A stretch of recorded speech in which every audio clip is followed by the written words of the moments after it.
আল্লাহর হাবিব সাল্লাল্লাহু আলাইহি ওয়াসাল্লাম কিয়ামতের দিন একটা পতাকা ধরে রাখবেন এইভাবে। ওই পতাকার মধ্যে লেখা থাকবে আল হামদ। কি লেখা থাকবে? এটাকে বলে লিওয়াউল হামদ, হামদের পতাকা। কারণ এই পৃথিবীতে আল্লাহ তাআলা সবচেয়ে বেশি প্রশংসা যিনি করেছেন তার নাম মুহাম্মদ সাল্লাল্লাহু আলাইহি ওয়াসাল্লাম। মুহাম্মদ মানে প্রশংসিত। আবার ওনার আরেকটা নাম হলো আহমদ। আহমদ মানে যিনি সবচেয়ে বেশি প্রশংসা করে, ঠিক কিনা? আবার কিয়ামতের দিন সবচেয়ে বেশি প্রশংসার নমুনা স্বরূপ প্রশংসার পতাকা নিয়ে তিনি দাঁড়িয়ে থাকবেন। প্রশংসার পতাকা নিয়ে বিশ্বনবী জান্নাতীদেরকে নিয়ে ছুটবেন জান্নাতের দিকে। এক হাতে পতাকা, আরেক হাতে জান্নাতে নক করবে। নক করার সাথে সাথে খাজিনুল জান্নাহ, জান্নাতের রক্ষী ফেরেশতা বলবে মান আনতা, তুমি কে? আল্লাহর হাবিব বলবেন আনা মুহাম্মদ, আমি মুহাম্মদ সাল্লাল্লাহু আলাইহি ওয়াসাল্লাম। জান্নাতের ফেরেশতারা বলবে ঠিক আছে, আপনার জন্যই খুলতে বলা হয়েছে, আর আমাদেরকে এই নির্দেশ দিয়ে দেয়া হয়েছে যে আপনি ছাড়া কারো জন্য যেন এই জান্নাতের দরজা আমরা না খুলি, আপনার জন্যই যেন এই দরজা খোলা হয়। পড়েন সুবহানাল্লাহ। এজন্য প্রশংসা চলবে একজনের, তিনি কে? আল্লাহর প্রশংসা করে শেষ করা যাবে? মুমিনদের বৈশিষ্ট্য সব সময় আল্লাহর প্রশংসা করে। মুমিন সব সময় পড়ে আলহামদুলিল্লাহ। সব সময় কি পড়ে? আলহামদুলিল্লাহ। সুখ আছে আলহামদুলিল্লাহর ভিতরে। সুখ আছে কিসের ভিতরে? আওয়াজ করে সবাই পড়েন তো আলহামদুলিল্লাহ। মুমিন বান্দার 4 নাম্বার গুণ হলো as-সাইহুনা। 4 নাম্বার গুণ কি? as-সাইহুন। as-সাইহুনের 3টা তাফসীর এসেছে, আওয়াজ করে পড়েন কয়টা? তাফসীরে এসেছে as-সাইহুন এর মানে হচ্ছে as-সাইরুন মানে ভ্রমণকারী। কুল সিরু ফিল আরদি ফানজুরু কাইফা কানা আকিবাতুল মুকাদ্দিবিন। জমিনের মধ্যে তোমরা ঘুরে বেড়াও, আর যারা মিথ্যাবাদী ছিল, যারা দাম্ভিক ছিল, তাদের পরিণাম কি হয়েছে তোমরা দেখে আসো। এজন্য দেখে দেখে অনেক কিছু শেখা যায়, ঠিক কিনা? 10টা বই পড়ে আপনি যা শিখতে না পারবেন, 3 দিনের সফর থেকে আপনি বেশি শিখতে পারবেন, ঠিক কিনা? এজন্য সফর করবেন, ঘুরতে যান, মিশরে যান, মিশরের পিরামিডে যান। এই পিরামিডের ভিতরে ফেরাউনের লাশ রাখা হয়েছে, এখন সেখান থেকে এনে মিশরের জাদুঘরে রাখা হয়েছে। আপনি দেখলে বুঝবেন কেমন করে আল্লাহ একজন দাম্ভিক বাদশাকে শুটকির মতো বানিয়ে রাখতে পারে। ফাইম এলাকায় যান, ওখানে গেলে আপনি কারুনের ধ্বংসস্তূপ দেখতে পাবেন, যেখানে কারুনের সমুদয় সম্পদ সহ আল্লাহ জামিনের ভিতরে গেড়ে দিয়েছে। সম্পদের মালিক হয়ে সম্পদের পাহাড় বানিয়ে যারা দাম্ভিকতা দেখায়, তাদের নমুনা কি হতে পারে সেখানে আছে না নাই? আপনি জর্ডানে চলে যান, ওখানে আছে আল বাহরুল মাইয়িত, মৃত সাগর, ইংরেজিতে বলে ডেড সি, মৃত সাগর আছে না? সল্টের ডেনসিটি এত বেশি এই সাগরে, এই সাগরে কোনো মানুষ ডুবে না। আপনি তপাস করে সাগরে পড়লে ডুববেন না, আপনি ভেসে থাকবেন, কারণ লবণের পরিমাণ খুব বেশি। এই সাগরের ভেতরে কোনো মাছ জন্মায় না, কোনো মাছ নাই, কোনো ব্যাঙ নাই, কোনো কাঁকড়া নাই, কিচ্ছু নাই, শ্যাওলাও জন্মায় না। এত লবণ, এটা গজবের জায়গা। লূত আলাইহিস সালামের কওমের লোকেরা সমকামিতা করত, ছেলে ছেলেতে বিয়ে, মেয়ে মেয়েতে বিয়ে। ইদানিং বাংলাদেশেও ঢুকতেছে এটা। নাউজুবিল্লাহ পড়বেন না? এগুলোর ঠেকা দেওয়া যাবে? এগুলোকে রুখে দেওয়া যাবে? মুসলমান সাবধান, খুব সাবধানে থাকতে হবে। এগুলো দেখেন, এগুলো যদি আপনি দেখেন তাহলে আল্লাহর প্রতি ভয় বাড়াই দিবে কে? তাহলে সাইহুনের প্রথম ব্যাখ্যা হচ্ছে সাইরুনা। সাইহুনের 2 নাম্বার তাফসীর হচ্ছে সাইমুনা। তাফসীরে এসেছে as-সাইহুন মানে হচ্ছে as-সাইমুন, রোজাদার। রোজা রাখেন না আপনারা? রমজান মাস আসতেছে না কয়েক মাস পরে? রমাদানের রোজা যারা রাখে তারা হচ্ছে সাইহুন। আবার নফল রোজা যারা রাখে, সোমবার বৃহস্পতিবার আল্লাহর হাবিব রোজা রাখতেন, আপনারা মাঝে মাঝে রাখেন। আরাফার রোজা রাখতেন আল্লাহর হাবিব, আশুরার রোজা রাখতেন। প্রতি মাসের আইয়ামুল বীদ 13, 14, 15 এই 3 দিনের রোজা রাখতেন। কক্সবাজারের ভাইয়ের এই রোজাগুলো আপনারা রাখেন না? রাখেন? মুরব্বীরা রাখতে চায়, অনেক বোনেরা জিজ্ঞেস করে যে কখন রোজা রাখলে ভালো হবে, এদেরকে এগুলো জানাই দিবে। রোজা রাখার কি ফজিলত শুনেন। ইন্না ফিল জান্নাতি 8 আবওয়াব, জান্নাতে 8টা দরজা আছে। কয়টা? মিনহা বাব ইউসাম্মা আর-রায়্যান, সেখানে স্পেশাল একটা দরজা আছে, ওটার নাম আর-রায়্যান। লা ইয়াদখুলুহু ইল্লা সাইমুন, রোজাদাররা ছাড়া কেউ ওই রায়্যান দরজা দিয়ে ঢোকার সুযোগ পাবে না। মান দাখালাহু লাম ইয়াজমা আবাদা, একবার রায়্যান দরজা দিয়ে যে ব্যক্তি ঢোকার সুযোগ পাবে, কিয়ামতের জন্য তার গলার তৃষ্ণা মিটিয়ে দিবে কে? সাইহুনার 3 নাম্বার ব্যাখ্যা হলো আল মুজাহিদুনা, যারা জিহাদ করে তারা আল্লাহর প্রিয়। ওয়াজাহিদু ফিল্লাহি হাক্কা জিহাদিহি, যেমন করে জিহাদ করা দরকার ঠিক তেমন তেমন আল্লাহর জন্য জিহাদ করো। অনেকে মনে করে জিহাদ মানে তলোয়ার, জিহাদ মানে AK-47, জিহাদ মানে মাথার মধ্যে কালো পাগড়ি, তারপরে বোম ফুটানো, আছে না নাই? না, এটা ভুল ধারণা। জিহাদ হচ্ছে আল্লাহর জমিনে আল্লাহর দ্বীনকে বাস্তবায়নের জন্য প্রাণান্তকর প্রচেষ্টা। যে সময় যেটা লাগে, কাফের মুশরিকদের বিরুদ্ধে যদি আমাদের মুসলিম দেশের প্রধান ঘোষণা দেয়, তখন সশস্ত্র সংগ্রামের নাম হচ্ছে জিহাদ, ঠিক কি না? এছাড়া যিনি বক্তব্য দিতে পারে তার বক্তব্য হচ্ছে জিহাদ। যিনি লিখতে পারে ইসলামের পক্ষে লিখে যাওয়াটাই হলো জিহাদ। যার প্রশাসনিক ক্ষমতা আছে, প্রশাসনের চেয়ারে বসে ইসলামের উপকার করার নাম হলো জিহাদ। অনেকে জিহাদের সাথে জঙ্গিবাদকে গুলায়, আছে না নাই? জিহাদ এক জিনিস, জঙ্গিবাদ আরেক জিনিস। জঙ্গিবাদ হচ্ছে মানুষের অকল্যাণ করা, মানুষের সম্পদকে নষ্ট করা, মানুষের উপর জুলুম করা হচ্ছে জঙ্গিবাদের অপর রূপ। চিল্লায় বলেন ঠিক কিনা? আর জিহাদ হচ্ছে মানবতার কল্যাণে কাজ করা। সত্যের পক্ষে থাকার নাম হচ্ছে জিহাদ। যারাই সত্যের পক্ষে, যারাই কল্যাণের পক্ষে, তারা হলো মুজাহিদ। আর যারাই সত্যের বিপক্ষে, তারাই হচ্ছে জঙ্গি।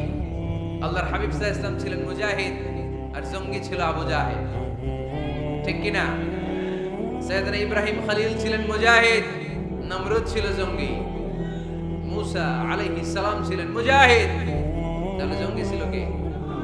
চিল্লায় বলেন কে? এখানে আপনারা যারা কোরআনের পক্ষে, প্রত্যেকে এক একজন মুজাহিদ। চিল্লায় বলেন ঠিক কিনা? আর যাদের এই কোরআনের মাহফিলকে পছন্দ হয় না, কোরআনের আওয়াজ যারা সহ্য করতে পারে না, কোরআনের উচ্ছ্বাস আর আবেগকে যারা থামিয়ে দিতে চায়, এরাই এক একটা জঙ্গি। চিল্লায় বলেন ঠিক কিনা? এরাই জঙ্গি। জিহাদ হচ্ছে মুসলিমের পক্ষে, মুসলিমের হক আদায় করার মিশনের নাম হচ্ছে জিহাদ। জঙ্গিবাদকে মাটির সাথে মিশিয়ে জঙ্গিবাদের কবর রচনা করার নাম হচ্ছে জিহাদ। সমাজ থেকে জঙ্গিপনা দূর করার নাম হচ্ছে জিহাদ। তার মানে জিহাদ এক জিনিস, জঙ্গিপনা আরেক জিনিস, ঠিক কিনা? এক সাহাবী এসে বললেন, ইয়া রাসূলুল্লাহ, আপনি আমাকে সফরের অনুমতি দেন। বিষ্ণু বললেন, সফর করার দরকার নাই, জিহাদে নেমে পড়ো। ইন্না সিয়াহাতা উম্মতি আল জিহাদু ফি সাবিলিল্লাহ। আমার উম্মতেরা যখন জিহাদে নেমে পড়ে, আমার উম্মতের জিহাদ হলো সফর। সুবহানাল্লাহ পড়েন। সফর করলে এটা জিহাদ হয়ে যাবে। তাহলে মুমিন বান্দার 4 নাম্বার গুণ হচ্ছে সাইহুনা। মুমিন বান্দারা সফর করে আল্লাহর সৃষ্টি বৈচিত্র্য দেখে আল্লাহকে চিনতে চায়। সাইহুনার দ্বিতীয় ব্যাখ্যা হচ্ছে সাইমুনা, তারা আল্লাহর খুশির জন্য রোজা রাখে। সাইহুনার 3 নাম্বার ব্যাখ্যা হচ্ছে আল মুজাহিদুনা। মুমিন বান্দারা আল্লাহর খুশির জন্য আল্লাহর জমিনে জিহাদ করে, ঠিক কিনা? মুমিন বান্দার 5 নাম্বার গুণ হলো আর রাকিউনা। 6 নাম্বার গুণ হলো আস-সাজিদুনা। মুমিন বান্দারা রুকু সিজদা করে একজনের খুশির জন্য, তিনি কে? দুনিয়ার বুকে যারা আপনারা সিজদা করতেন, রুকু করতেন, কিয়ামতের ময়দানে আল্লাহ দেখতে চাইবে, আমাকে একটা রুকু আর একটা সিজদা করে দেখাও। আমরা মসজিদে যে এজন্য সিজদা করি, কিয়ামতের দিনে এরকম একটা সিজদা দিয়ে আল্লাহরে দেখাইতে পারবো না? সবাই পারবেন? আল্লাহ বলবেন, সিজদা দাও, আমার দেখাও। ইয়াউমা ইউকশাফু আন সাকি ওয়া ইউদআউনা ইলা সুজুদি ফালা ইস্তাতিউন। আল্লাহ বলবেন, কারা কারা সিজদা দিছিলা দেখাও। আমরা যারা দুনিয়াতে সিজদা দিয়েছি, আমরা আল্লাহু আকবার বলে সিজদায় লুটিয়ে পড়ব। ইনশাআল্লাহ পড়বেন না? আর যারা দুনিয়ায় সিজদা দেয় নাই, এরা শত চেষ্টা করেও পিঠটা বাঁকাই করতে পারবে না। এদের পিঠটারে লোহার মতো শক্ত করে দিবে কে? আর রাকিউনা আস-সাজিদুনা। মুমিন বান্দারা রুকু সিজদায় লুটিয়ে পড়ে। বিষ্ণুবীর রুকুর পিঠটা ছিল স্ট্রেট ফরওয়ার্ড, লা ইউকনিউ ওয়া লা ইয়াসুদ ওয়া কানা বাইনা যালিক, স্ট্রেট ফরওয়ার্ড। পানি ভর্তি একটা গ্লাস যদি বিষ্ণুবীর রুকু দেয়া পিঠের উপর রেখে দেওয়া হয়, গ্লাসটা কাঁপেও না, গ্লাস থেকে পানি পড়েও না। সুবহানাল্লাহ পড়েন। তার মানে পিঠটা বাঁকা ছিল না, কেন ছিল? হ্যাঁ, সোজা ছিল, খুবই সোজা, স্ট্রেট ফরওয়ার্ড। আল্লাহর হাবিব বলতেন, সবচেয়ে বড় চোর যে নামাজে চুরি করে। সাহাবারা বললেন, নামাজে কিভাবে চুরি করে ইয়া রাসূলুল্লাহ? আল্লাহর হাবিব বলেন, ইয়াসরিকু ফি রুকুইহি ওয়া সুজুদিহি। রুকু সিজদায় চুরি করে। রুকু থেকে দাঁড়িয়ে কয়েক সেকেন্ড সোজা হয়ে দাঁড়িয়ে থাকা এটা ওয়াজিব, তা'দিলুল আরকান। অনেকেই দেখবেন রুকু থেকে কোনো রকম মাথা তুলে সেজদায় দৌড় মারে, আছে না নাই? দুই সেজদার মাঝখানে কয়েক সেকেন্ড স্থিরভাবে বসে থাকা এটা ওয়াজিব। আমাদের মাযহাবে ওয়াজিব, হানাফি মাযহাবে, বাকি মাযহাবে ফরজ। বাকি মাযহাব অনুযায়ী নামাজই হবে না, আমাদের মাযহাবে হবে, বাট সরু সেজদা লাগবে। এক সেজদা দিয়ে আরেক সেজদার মাঝখানে 2-1 সেকেন্ড বসে স্থির অপেক্ষা করা, রিল্যাক্স করা এটা ওয়াজিব। অনেকেই প্রথম সেজদা দিয়ে কোনো রকম মাথা উঠেই আরেক সেজদা মারে। কক্সবাজারে এরকম নাই, আছে? ভালো হয়ে যান, ভালো হইতে পয়সা লাগে না, এরকম করবে না। সালাত মানে রিল্যাক্স। সালাত মানে কি? সালাতে কায়েম করো, সালাতে কায়েম করো, হবে সম্মানী তুমি, হবে জান্নাতি তুমি, হবে সম্মানী তুমি, হবে জান্নাতি তুমি, দেবে কাল হাসরে শীতল ছায়া আরশে আজিম, রাব্বিয়াল আলা, রাব্বিয়াল আযীম, রাব্বিয়াল আলা, রাব্বিয়াল আযীম। আলহামদুলিল্লাহ পড়ে। সালাত আপনার জান্নাতি বানাবে, সম্মানিত বানাবে। তাড়াহুড়ো করলে, তাই না? কি করলে? স্থিরভাবে সালাত পড়তে হবে। আল্লাযীনা হুম ফি সালাতিহিম খাশিউন, successful indeed are the believers who offer their 5 times salah with full of solemnity and submission. আমরা নামাজও পড়ি, দিন দুনিয়া সব খবর রাখি, আছে না নাই? নামাজও পড়তেছে, টেলিভিশনে কি চলতেছে ওই টেনশন আছে না নাই? নামাজও পড়তেছে, ক্রিকেটের কি অবস্থা, টেনশন আছে না নাই? এই নামাজ পড়লে কি খুশু খুদু বাড়বে? সাহাবারা নামাজে দাঁড়ালে, মরুভূমিতে আল্লাহু আকবার বলে দাঁড়ালে, মরুভূমির পাখিগুলো সাহাবাদের মাথার উপরে এসে বসে যেত। পাখিগুলো মনে করতে এগুলো খেজুর গাছ। সাহাবাদের পা থেকে তীর টেনে বের করা যেত নামাজে, ওনারা টেরই পেতেন না। নামাজের বাইরে তীর ধরে টান দিলে কাঁদতেন, আর নামাজে তীর ধরে টান দিলে টেরই পেতেন না। সুবহানাল্লাহ মাহফিলের পরে পড়বেন, আওয়াজ করে পড়েন আল্লাহু আকবার। সিজদা দিয়ে আপনি আল্লাহর কাছে যেতে পারবেন। আমরা আল্লাহর কাছে যেতে চাই না? প্রধানমন্ত্রী যদি ডাকে খুশি হবেন না? মাননীয় প্রধানমন্ত্রী শেখ হাসিনা আপনাকে ইনভাইটেশন লেটার পাঠাবো, আসো আমার বাসভবনে তোমার সাথে সাক্ষাৎ করবো। কি খুশি আমরা, হ্যাঁ? সেজে গুজে আমরা যাবো। প্রধানমন্ত্রী আমাকে ডাকছে, উনি আসতে বলছে, ওনার কাছে যাওয়া যাবে। আর সেজদায় পড়ে যে আল্লাহর কাছে যাওয়া যায় আমরা টেরই পাই না। আল্লাহ একটা নীতিমালা আমাদেরকে শিখায় দিয়েছেন। আল্লাহ বলেছেন, আমার কাছে আসতে চাও, সেজদায় লুটিয়ে পড়ো। ওয়াসজুদ ওয়াক্তারি, আমার সাথে সাথে পড়েন, ওয়াসজুদ ওয়াক্তারি, ওয়াসজুদ ওয়াক্তারি, ওয়াসজুদ ওয়াক্তারি। সেজদা দাও, কাছে আসো। সুবহানাল্লাহ। আল্লাহর কাছে যেতে চান, সেজদায় লুটিয়ে পড়েন। আল্লাহর হাবিব বলেছেন, আখরাবু মা ইয়াকুনুল আবদু মির রাব্বিহি ওয়া হুয়া সাজিদুন ফাআকসিরু ফীহি আদ-দুআ। বান্দা আল্লাহ তাআলার সবচেয়ে কাছে তখন চলে যায় যখন বান্দা সেজদায় লুটিয়ে পড়ে। আপাত দৃষ্টিতে দেখা যায় আপনার সেজদাটা মসজিদের কার্পেটের উপরে পড়েছে, তাই না? আপাত দৃষ্টিতে দেখা যায় সেজদা দিলে এটা জায়নামাজের উপরে পড়েছে, কিন্তু আল্লাহর হাবিব বলে তোমার সেজদাটা আল্লাহর কুদরতি পায়ের উপরে পড়েছে। এজন্য মুমিন বান্দার 5 এবং 6 নাম্বার গুণ আর রাকিউন আস-সাজিদুন, তারা রুকু করে রুকুকারীদের সাথে, ওয়ারকাউ মা'আর রাকিঈন, সিজদা করে সিজদাকারীদের সাথে। আল্লাহর হাবিবকে আম্মা জানা এসে বললেন, ইয়া রাসূলুল্লাহ, কেমন করে কিয়ামতের দিন আপনি আপনার উম্মতকে চিনবেন? যেহেতু আল্লাহ তাআলা আপনাকে সুপারিশ করার সুযোগ দিবেন, এই সুযোগটা পাওয়ার পরে কেমন করে আপনি আপনার উম্মতকে চিনবেন? লক্ষ লক্ষ কোটি কোটি উম্মতের মধ্য থেকে। আল্লাহর হাবিব বললেন, গুররাম মুহাজ্জালিনা মিন আসারিল উযু, ওযু করে আমার যে উম্মতেরা নামাজ পড়েছে, ওযুর পানিগুলো আমার উম্মতের যেই যেই অঙ্গের মধ্যে লেগেছে, ওই অঙ্গগুলো কিয়ামতের দিন রেডিয়াম বাতির মতো জ্বলজ্বল করে জ্বলতে থাকবে। এই জ্বলজ্বলে দৃশ্য দেখে আমি বুঝতে পারবো এটা আমার উম্মত, তার জন্য সুপারিশ করে আমি জান্নাতের ব্যবস্থা করে দেব। পড়েন সুবহানাল্লাহ। এজন্য রাকিউনা সাজিদুনা, রুকু দিতে হবে, সেজদায় পড়ে কাঁদতে হবে। মনের যত জ্বালা আপনি সেজদায় পড়ে আল্লাহরে বলেন। আমরা বিপদে পড়লে সবার আগে শেয়ার করি ফেসবুকে, তাই না? ফেসবুক ইউজ করেন আপনারা? বিপদে পড়লেই কোথায় শেয়ার? না, বিপদে পড়লেই সেজদায় যে আল্লাহর কাছে শেয়ার করেন। কার কাছে শেয়ার করবেন? কোথায় যে? সেজদায় লুটিয়ে পড়ে। করা যাবে? মনে থাকবে সবার? এরপর আল্লাহ বললেন আমার মুমিন বান্দার 7 নাম্বার গুণ হলো আলামিরুনা বিল মা'রুফি ওয়ান নাহুনা আনিল মুনকার। 7 আর 8 নাম্বার গুণ আল্লাহ একসাথে বললেন, ভালো কাজের আদেশ করবে, মন্দ কাজের নিষেধ করবে। ঠিক কি না? মান রাআ মিনকুম মুনকারান ফালিয়ুগাইয়িরহু বিয়াদিহি। খারাপ কাজ যদি দেখো, সমাজে অসঙ্গতি যদি দেখো, অন্যায় কাজ যদি চোখের সামনে হতে দেখো, ক্ষমতা থাকলে হাত দিয়ে থামিয়ে দাও। ঠিক কি না? চেয়ারম্যান সাহেবের জন্য এটা ওয়াজটা, উনি পারবেন, আপনি পারবেন? আপনি যদি হাত দিয়ে থামাইতে দেন, খবর আছে না নাই? চেয়ারম্যান সাহেব যদি থামাই দেয়, কোনো ঝামেলা আছে? তাহলে প্রথম স্তর হচ্ছে আমাদের টিপু ভাইয়ের জন্য। টিপু ভাই অন্যায় দেখলে থামাই দেন। ঠিক কি না? টিপু ভাইয়ের সাথে আমরা আছি না নাই?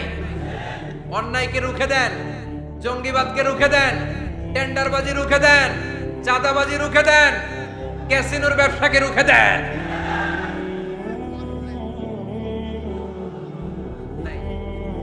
মাশাআল্লাহ।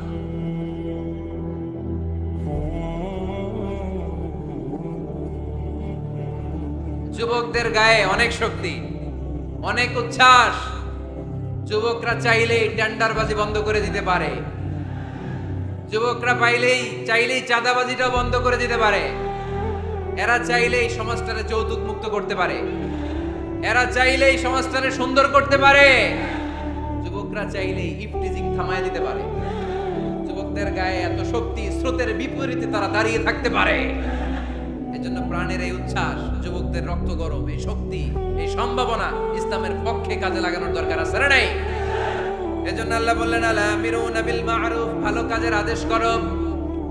ও আমার যুবক ভাইরা, বিকেল বেলা ক্রিকেট খেলার পরে তুমি ওযু করে মসজিদে যাও, তোমার বন্ধুগুলো বল, স্ট্যাম্পার, ব্যাট নিয়ে চলে যায়, তাদেরকে ডাকো। নামাজ একা পড়লে হবে না, সবাইকে নিয়ে নামাজ পড়তে হবে। আপনি আপনার সরকারি অফিসে নিজে নামাজ পড়েন, তো কলিগদেরকে দাওয়াত দেন না কেন? নামাজ কি একা একা বললে হয়? ইকামাতুস সালাহ সবাইকে নিয়ে করতে হয়। জান্নাতে যখন যাব সবাইকে নিয়ে যাব। ঠিক কি না? দুনিয়াতে আপনার ব্যবসায়ে পার্টনার, অফিসের কলিগ, পরানের বন্ধু, ও থাকবে জাহান্নামে, আপনি জান্নাতে। হয় কথা বলেন? তাই না? ওরে মসজিদে নিয়ে যাবেন, বলবেন তোরে ছাড়া আমি জান্নাতে থাকতে পারবো না। পারবেন? টানার সময় কি বলবেন? যদি মসজিদে ঢুকতে না চায়, ওর জামা ধরে টানবেন, আর কি বলবেন? তোরে ছাড়া আমি থাকতে পারবো না। বলা যাবে? বলা যাবে? তাহলে ভালো কাজ একা করলে হয় না, সালাত একা আদায় করলে চলবে না, যাকাত একা দিলে হবে না, ভালো কাজ নিজে নিজে করলে হবে না, ফ্যামিলির সবাইকে নিয়ে, বন্ধু বান্ধব সবাইকে নিয়ে করতে হয়। ঠিক কিনা?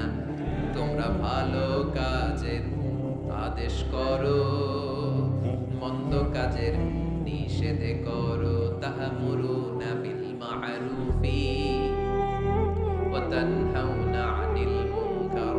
তা না হলে হে নামাজি, গজব নাজিল হবেই হবে, অশান্তি কোলাহল বাড়বে, সমাজ তো আর থামবে না, শান্তি তো আর আসবে না। পড়েন, ভালো কাজের আদেশ করো, মন্দ কাজের নিষেধ করো। সবাই পড়বেন, তোমরা ভালো কাজের আদেশ করো, মন্দ কাজের নিষেধ করো। তা'মুরুনা বিল মা'রুফি ওয়া তানহাউনা আনিল মুনকার। ঠিক কি না? ভালো কাজ একা করলে হয় না, ভালো কাজ সবাইকে নিয়ে করতে হয়। ভালো কাজের যেমনি আদেশ দিতে হয়, মন্দ কাজেরও নিষেধ করতে হয়। ঠিক কি না? আপনার সামনে আপনার 15 বয়সের একটা মেয়েকে কিছু বখাটে ছেলেরা ইফটিজিং করে, আপনি দেখে না দেখার ভান করে চলে আসেন, এরকম আছে না নাই? দাঁড়িয়ে যান, থামায় দেন। আপনি ছেলেরা বেয়াদবি করলে থামায় দেন, রাস্তায় উল্টা পাল্টা করলে থামায় দেন, অন্যায় দেখলে রুখে দাঁড়ান, তাহলেই সমাজটা সোজা হয়ে যাবে। ঠিক কি না? তা না হলে আযাব আর গজব যখন আসবে, শুধু ওদের উপর আসবে না, আমাদের উপর আসবে। ঠিক কি না? বন্যা যখন আসে বাংলার জমিনে, যখন বন্যা হয়, শুধু হিন্দু ভাইরা ডুবে ডুবে মরে, শুধু নাস্তিকেরা মরে, খ্রিস্টানেরা মরে, বেনামাজি মরে, নাকি লগে নামাজিও মরে। নামাজিও মরে না? আপনি লঞ্চের 2 তলায় থাকেন, লঞ্চের কয় তলায়?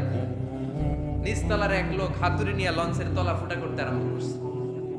আপনি ভাবলেন আমার কি, আমি থাকি 2 তলায়, ও ফুটা করলে ও মরবে। ও মরবে? ও মরবে। এই লঞ্চের ভরাডুবি থেকে আপনিও বাঁচতে পারবেন না, চিল্লায় বলেন ঠিক কিনা? ও যখন মরবে আপনিও মরবেন। আযাব আর গজব যখন আসে, ওয়াত্তাকু ফিতনাতাল্লা তুসিবাল্লাযিনা যালামু মিনকুম খাসসা। ফিতনা যখন শুরু হয়, আযাব আর গজব যখন আসে, তখন খাস ভাবে শুধু জালিমদের উপরে আসে না, আলেমদের উপরও আসে, আল্লাহর ওলিদের উপরও আসে। তুমি দরগার মধ্যে বসে বসে জিকির করো, সমাজটারে ঠান্ডা করলা না কেন? তুমি তাসবিহ হাতে নিয়ে বসে আছো, সমাজের মধ্যে ক্যাসিনো ব্যবসা চলে কেমন করে? সমাজটারে তুমি চেঞ্জ করলা না কেন? তোরে বসে বসে জিকির করতে কইছে কে?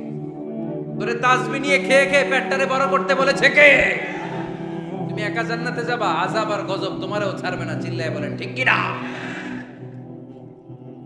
ঠিক বুঝে হয়েছিল বাংলাদেশে কিছুদিন আগে, শুধু হিন্দুরা মরছিল, সব নাস্তিকগুলো মরে গেছিল, মুসলমান মরছে, ঠিক কি না? মুসা আলাইহিস সালাম আল্লাহরে প্রশ্ন করলেন, আল্লাহ আপনি যখন আযাব দেন, গজব দেন, ওই এলাকার সবার উপরে দেন কেন? আযাব আর গজব তো নাফরমানদেরকে দিবেন, ওই এলাকার ভালো লোকদেরকেও দেন কেন? ভূমিকম্পে শুধু হিন্দুরা মরে না কেন, কাফেররা মরে না কেন, মুসলমানরা মরে কেন? নাস্তিকগুলো মরে না কেন, নাস্তিকগুলো মরে কেন? আপনি বাইসে বাইসে আযাব দিতে পারেন না? আল্লাহ বললেন আমি উত্তর দিব না, কিছুক্ষণ পরে নিজেই উত্তর পেয়ে যাবেন। মুসা আলাইহিস সালাম হাঁটতে হাঁটতে হঠাৎ ক্লান্ত হয়ে পড়লেন, একটা গাছের নিচে তিনি শুয়ে পড়লেন। হঠাৎ করে ঘুম চলে আসলো। ওই গাছের পাশে ছিল বিষ পিঁপড়ার বাসা। বিষ পিঁপড়া চিনেন? কামড় দিলে খুব আরাম লাগে, তাই না? কেমন লাগে? ব্যথা লাগে? খুব ব্যথা লাগে না? 3-4টা বিষ পিঁপড়া বিষ পিঁপড়ার বাসা থেকে এসে সাইয়েদনা মুসা আলাইহিস সালামের পায়ের মধ্যে কামড়াতে আরম্ভ করলো। মুসা আলাইহিস সালামের মেজাজ তো খুব নরম ছিল, তাই না? ও গরম মেজাজের নবী ছিলেন, রেগে যেতেন, খুব সাহসী ছিলেন। এই 2টা ক্যারেক্টার খুবই সাহসী, এক হচ্ছে মুসা আলাইহিস সালাম আর এক হচ্ছে সাইয়েদনা ওমর ফারুক, ঠিক কি না? ওনাদের কথার চাইতে হাত চলতো আগে। এরকমও দরকার আছে না নাই? মায়ের উপরে ওষুধ নাই, মায়ের ভিতরে ভিটামিন আছে, ঠিক কি না? মাঝে মাঝে এই ভিটামিনের দরকার আছে না নাই? শুয়ে রইলেন মুসা আলাইহিস সালাম, 3-4টা বিষ পিঁপড়া এসে পায়ে কামড়ানো শুরু করলো। রেগে গেলেন, রেগে মেগে আগুন, খুঁজতে আরম্ভ করলেন কিসে এত ব্যথা, দেখে পিঁপড়ায় কামড়ায়। এই 3-4টারে তো মারলই, পাশে দেখে পিঁপড়ার বাসা, পুরা বাসাটারে পা দিয়ে ভেঙে চুরে ছারখার। রব্বুল আলামিন ডেকে বললেন, মুসা পিঁপড়া কামড় দিছিল কয়টা? কয় 3টা। তাইলে পুরা পিঁপড়ার বাসা ভাঙলা কেন?